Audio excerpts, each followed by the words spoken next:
About last week, we reported to you about a Zimmerman father who won the right to unemployment compensation after being fired from his job.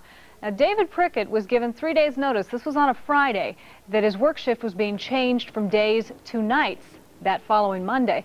Well, when he couldn't arrange for child care for his 3-year-old son, Prickett was unable to show up for that night shift.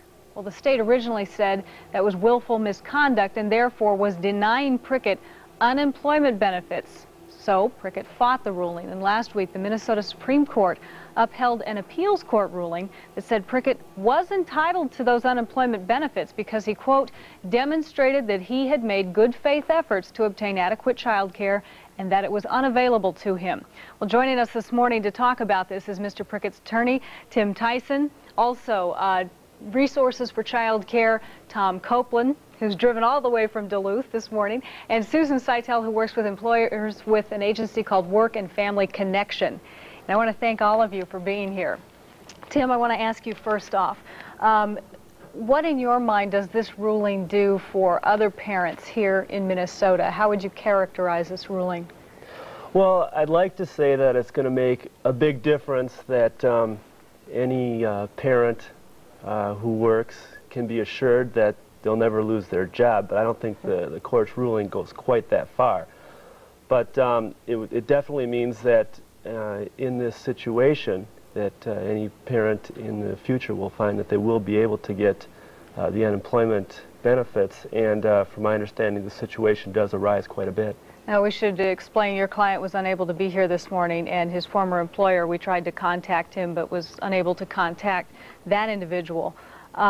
This applies only to the unemployment benefits, so this does not say that the employer did anything wrong by firing Mr. Prickett. That's basically correct. Mr. Prickett won't get his job back, and he doesn't really have a cause of action to sue his employer for anything else. It was a wild chain of events. I mean, he had his son temporarily while the boy's mother was away for a family crisis, and he checked with, was it 5 different child care agencies, a couple of friends, family members. Nobody could take the child.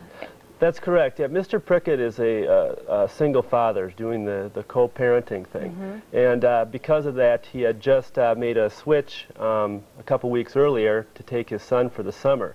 And unfortunately, the mother was not available. And finding child care in the evening is virtually impossible. Prickett went to, I mean, he admirably went to 5 different places and was turned down. Well, I guess I should get an update. Has he found work since then? Is he doing okay now? I believe he's self-employed at this time. Okay. Since this happened to him, what is his attitude about all of this? I mean, he fought very hard for this. He didn't just stop at the first go-around in court. That's right. There was 3 steps that he did on his own during the summer of 1992 when this first happened. First, he went down, applied for benefits. He was denied. Then he had a hearing. He was denied.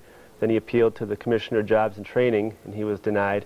Then he hired me, and we went to the Court of Appeals, and that was October of '92, and we prevailed at the Court of Appeals. The state appealed, and the entire court process took almost 2 years.